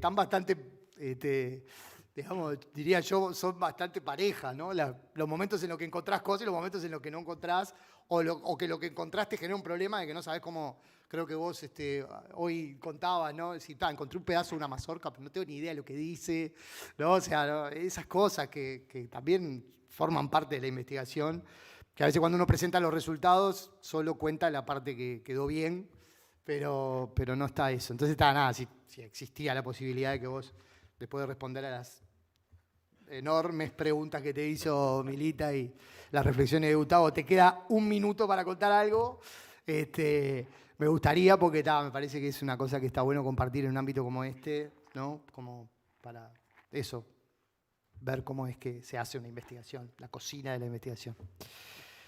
Eso nada más. Gracias.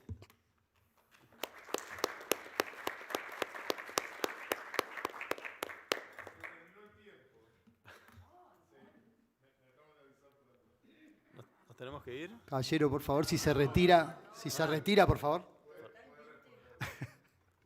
¿Nos das permiso?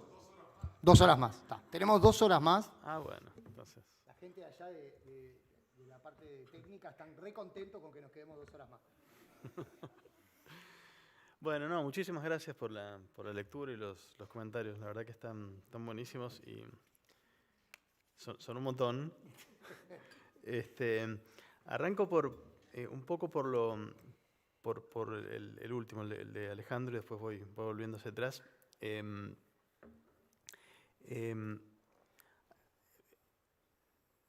Digamos, efectivamente hay un problema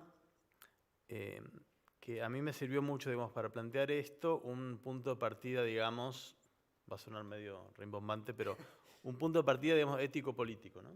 Que yo lo sintetizo en una frase que es que el sujeto subalterno tiene derecho a hacer lo que se le cante, que tiene derecho a permanecer y sostener un legado cultural y una identidad y una cohesión grupal, y también tiene derecho a no hacerlo, si no quiere, ¿no? Digo esto porque a veces está el mandato implícito de que los grupos étnicos deben permanecer iguales a sí mismos siempre, ¿no? Y que eso es lo correcto, y que cualquier cosa que se sale de eso implica que, ¿no? un abandono, una traición, una pérdida, un debilitamiento, una disolución, que a veces es eso, puede serlo, pero puede no serlo, sencillamente puede ser un sujeto que cambia a otra cosa. Tremenda polémica en las comparsas de negros y lubolos de hoy. Claro, porque digo, esto hay para mí una especie de astucia del racismo, que los blancos tienen el derecho a cambiar y seguir siendo blancos. Todos los otros grupos étnicos se exige que sean igual que hace 500 años, ¿no? Nadie le pide a un inglés de hoy que demuestre que es inglés siendo como era un inglés en 1500. ¿No? Pirata. Nadie le pide al blanco. El blanco tiene derecho a cambiar, pero se espera de las minorías, ¿no? Que anden con taparrabos, que no usen medicina occidental, ese tipo de cosas. Y bueno, los grupos tienen derecho a continuar, a cambiar o a hacer las dos cosas al mismo tiempo, ¿no? Entonces, ese punto de partida me parece que organiza bastante. Digo esto en el sentido de lo que decía, que muchas veces se interpreta aculturación, que la hay, porque todas estas cosas están juntas, ¿no? No es que no la hay. Hay cosas que son aculturación, hay cosas que son el sujeto sencillamente cambiando en sintonía con los cambios de su época, como hacemos todos, como hacen los blancos, todos los grupos étnicos cambian en sintonía con su tiempo. Entonces, hay como una especie de exigencia de repetición de lo mismo en referencia a los grupos subalternos, que me parece que complica un poco entender las decisiones, ¿no? Por eso digo, para mí esa premisa es importante: el sujeto subalterno puede hacer lo que se le cante, no lo que uno espera que haga, no lo que uno le gustaría que haga, puede hacer lo que quiera, ¿no? Incluyendo utilizar su propio legado étnico de una manera, como diría García Canclini, no solemne, ¿no? Es decir, romperlo, reutilizarlo, mezclarlo con cosas, tirar partes, juntarle nuevas. Pero vos en tu trabajo, el juego de la subalternidad y la hegemonía también se da en el colectivo afro, porque también hay gente que ejerce la hegemonía adentro. Claro. O sea, es como esa muñeca, la muñeca claro. rusa. La muñeca rusa. Claro. Eso pasa, bueno, y viene bien a cuento de la referencia que hace Alejandro a cómo nombrar al sujeto, ¿no?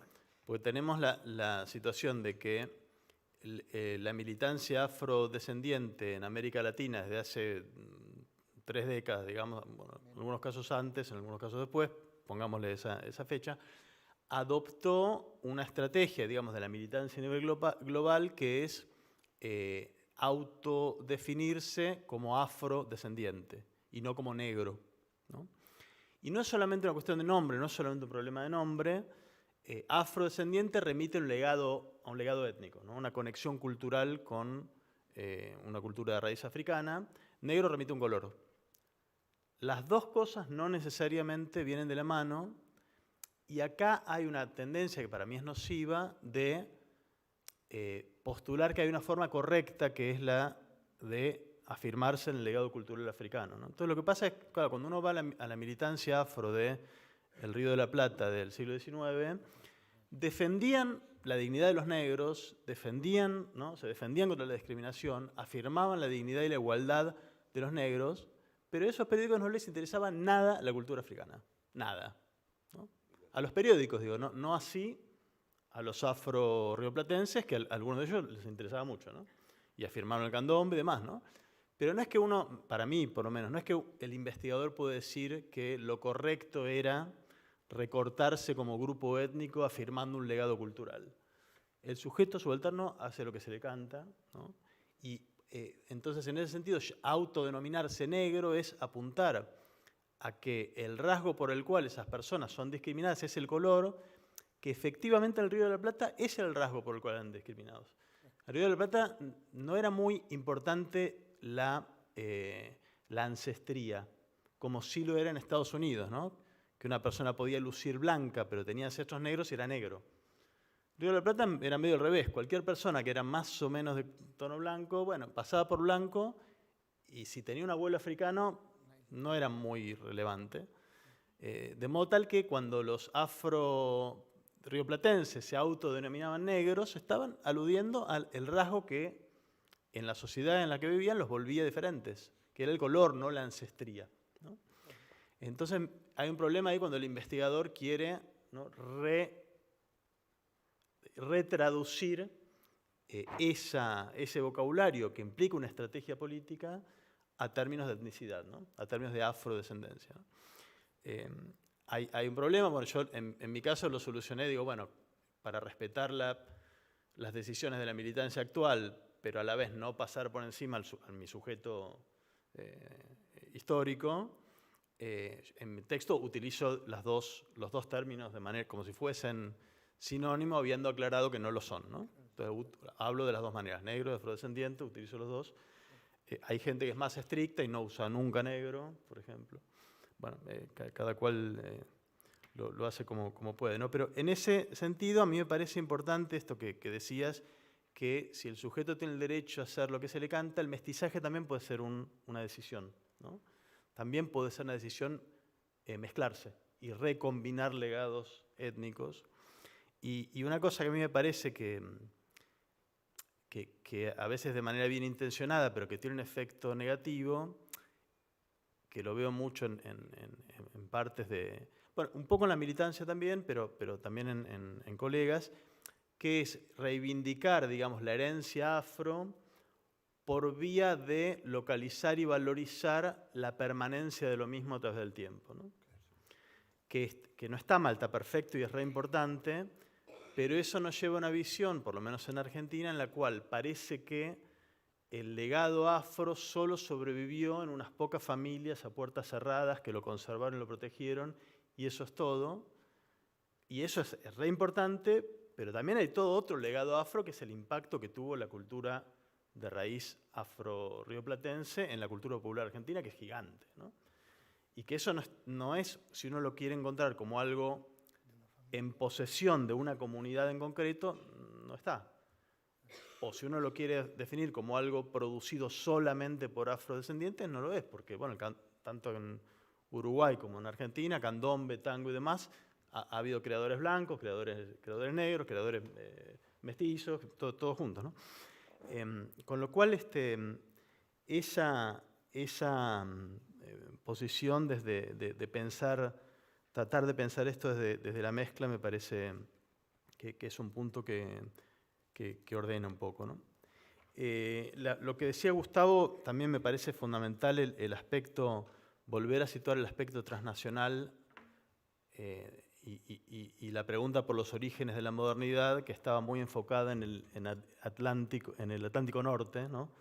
El Atlántico Negro de Gilroy, que es el Atlántico anglosajón, digamos, situarlo un poco en el Atlántico afro-hispano, ¿no? El que conecta África con la península ibérica y América Latina, que tiene una trayectoria además bastante anterior y generó entonces una modernidad cultural alternativa desde antes y con una potencia no menor a la del Atlántico Norte, ¿no? Acá hay toda una historia que un poquito en el libro está tratada, que refirió Gustavo, de la circulación de la habanera, que también, otra vez para pensar la circulación cultural, ¿no? La habanera, un género afro-cubano, ya presente a principios del siglo XIX, género afrocubano, pero ya influido también por tradiciones musicales europeas. De Cuba viaja a España, de España viaja por toda Europa, y tenemos a Bizet con Carmen y su habanera, y se irradia por todo el Atlántico hispano y nos llega aquí al Río de la Plata. Y esa sonoridad que describía Gustavo, básicamente está en la raíz de buena parte de la música popular actual, incluyendo la del hemisferio norte, ¿no? donde también tuvo el primer ragtime que está grabado, tiene un ritmo habanera, ¿no? El ragtime, el antecedente del jazz, ¿no? Con lo cual, digamos, esa circulación transnacional me parece que es una tarea importante poder visualizarla y valorizarla, y que tiene un montón de raíces, además, importantes, ¿no? Mencionaba Gustavo las castañuelas de los pobres negros orientales, las castañuelas también muy presentes en la tradición musical española. Uno lo identifica con el flamenco y con los gitanos, y bueno, cada vez más va emergiendo que toda esa historia musical que desemboca en el flamenco tiene una raíz afroamericana importantísima, ¿no? Todas esas circulaciones transnacionales están apareciendo y son bien importantes, ¿no?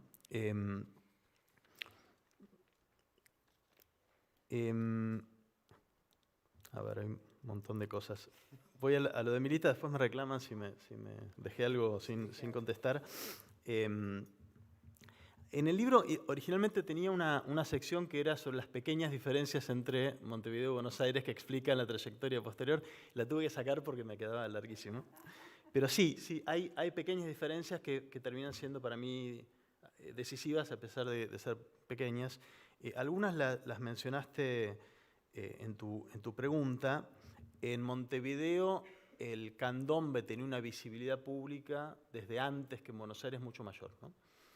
En Buenos Aires el candombe lo ejecutaban inicialmente en las naciones, en sus sitios de nación, no se ejecutaba en público.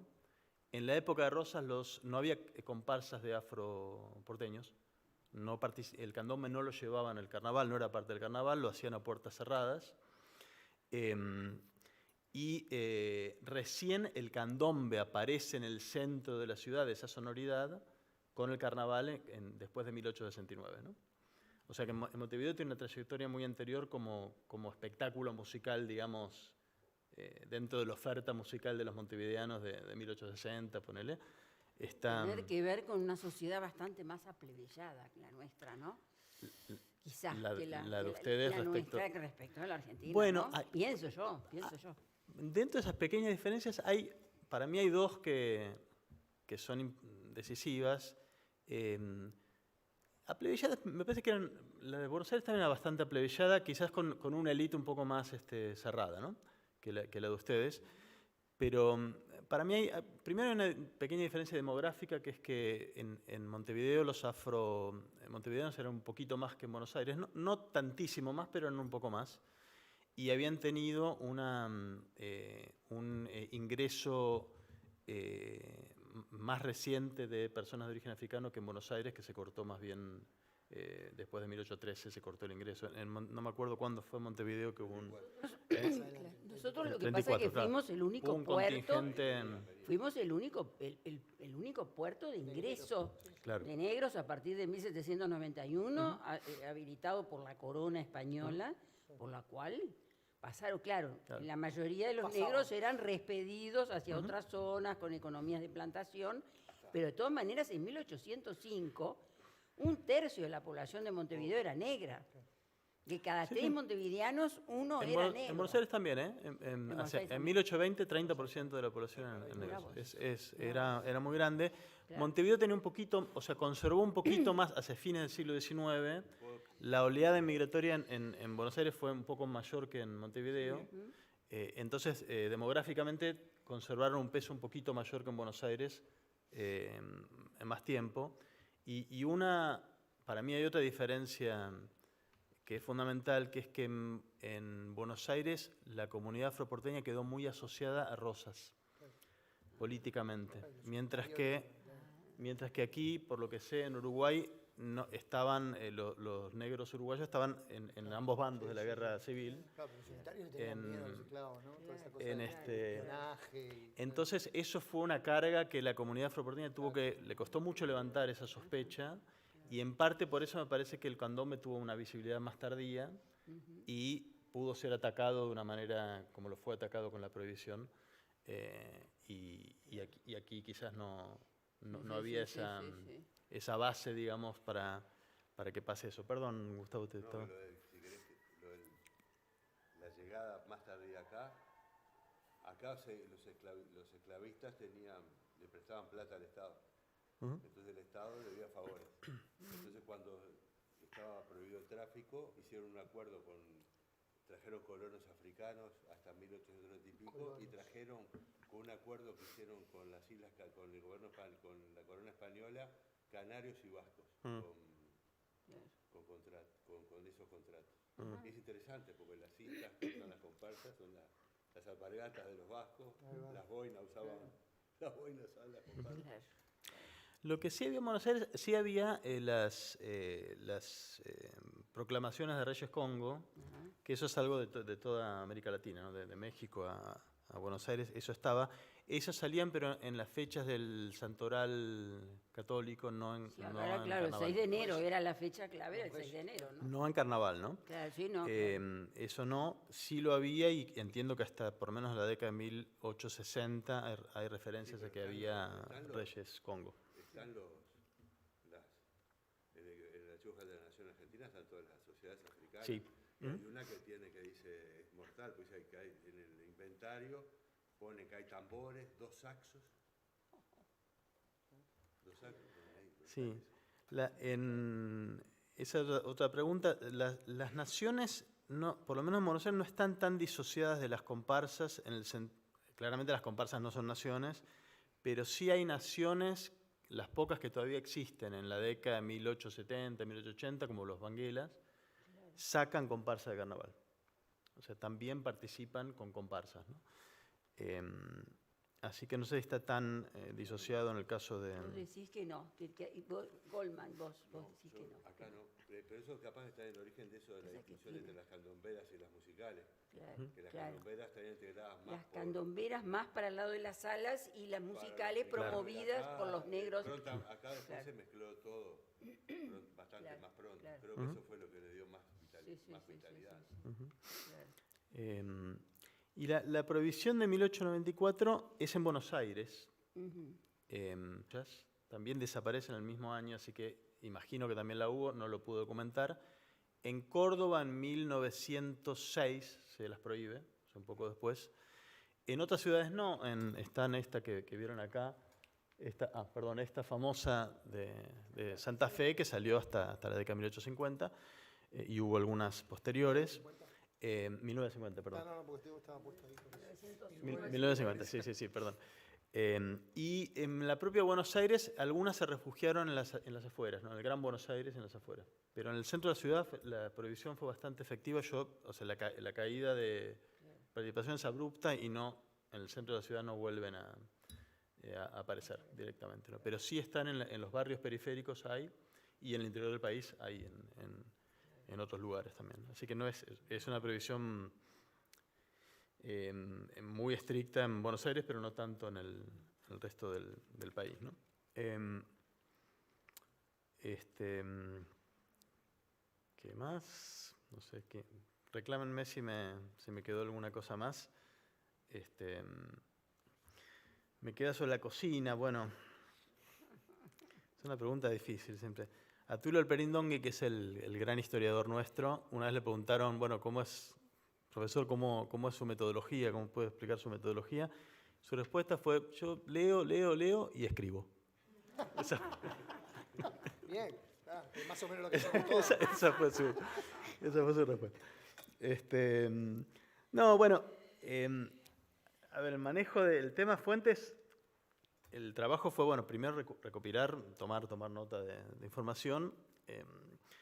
Luego la ordené cronológicamente y ahí empezaron a aparecer algunos patrones, ¿no? que me fueron dando pistas de por dónde seguir con la investigación. Como fuentes así, digamos, decisiva por ahí, lo que a mí me sembró las primeras sospechas respecto de que el blackface no estaba funcionando, más que la fuente es ver, digamos, imaginar la distribución de los cuerpos en el espacio físico, ¿no? Hay una cuestión, digamos, de la materialidad de la fiesta, de la materialidad de la celebración, ¿no?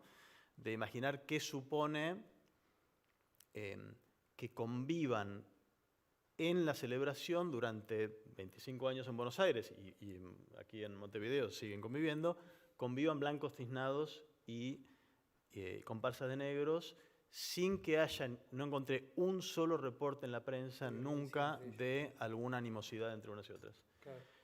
Estaban literalmente en el mismo espacio, se presentaban los mismos concursos, ganaban unas, ganaban otras, ganaban ambos en las premiaciones. ¿Y en cuanto al número de integrantes de las blancos y parecido?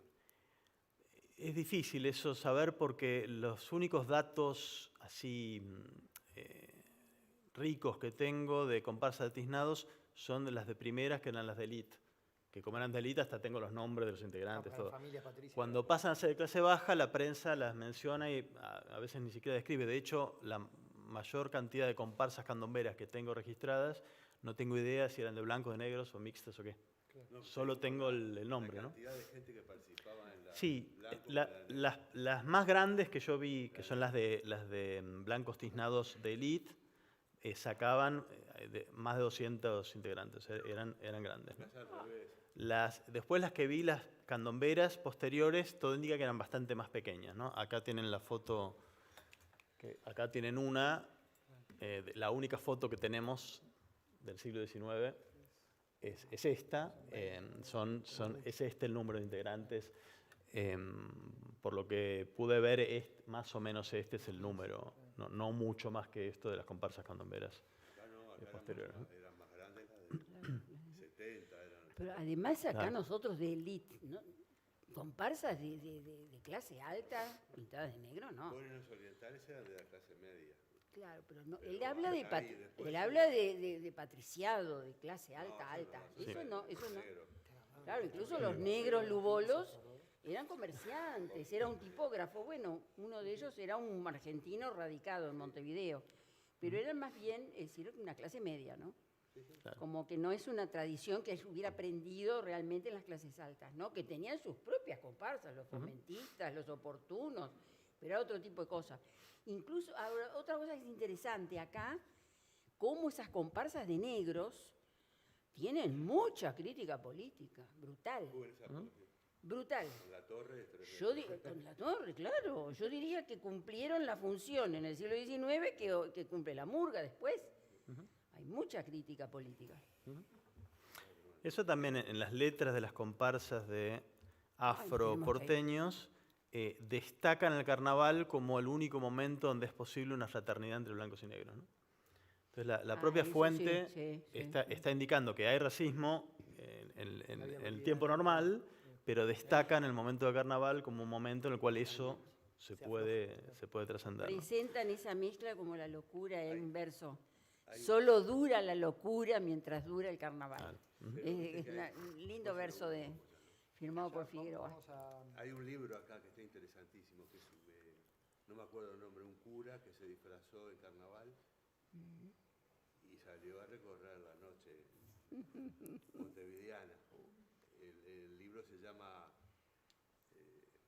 La calle Santa Teresa. Era el lugar donde estaban los prostíbulos, Sí. clubes nocturnos. El tipo micro, se metió perdón. Y describe todo lo que vio. Micrófono. Boliche de todo tipo ahí. Yo pensé que me estaban pidiendo que le cortara de una vez por todas todo esto. Se metió un cura, se disfrazó un carnaval y salió a recorrer todos los prostíbulos, clubes, cafés, y saca un libro que se llamaba Lo de Los misterios del Boulevard Santa Teresa. Las llagas sociales. Ese, Álvarez de la Guerra, y se armó, le publicaron 2 o 3 en contestación, cómo el tipo iba a hacer eso, ¿no? Entonces también se da eso, vos hablas de la fraternidad. De día, como yo dije hoy, de día era una cosa, pero de noche, ahí se mezclaba todo. No solamente carnaval, porque en el tango, el tango es clarito eso, ¿no? El tango está en una cuña en el medio de eso, ¿viste? De lo permitido con lo prohibido. Claro. ¿Quieren hacer preguntas? Ellos también.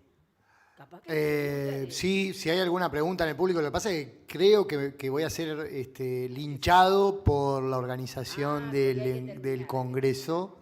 Entonces voy a tener que como quedar por finalizado. No sé si vos, Ezequiel, querés cerrar con algo. No quiero que me linchen. Ya estamos, claro, claro. Yo lo veo allá todo, ¿viste? Nada, gracias Ezequiel, gracias a Milita, a Gustavo y gracias a ustedes por aguantarnos hasta tanto rato así en esta tertulia que se alargó. Y bueno, nada, muchas gracias. Un aplauso.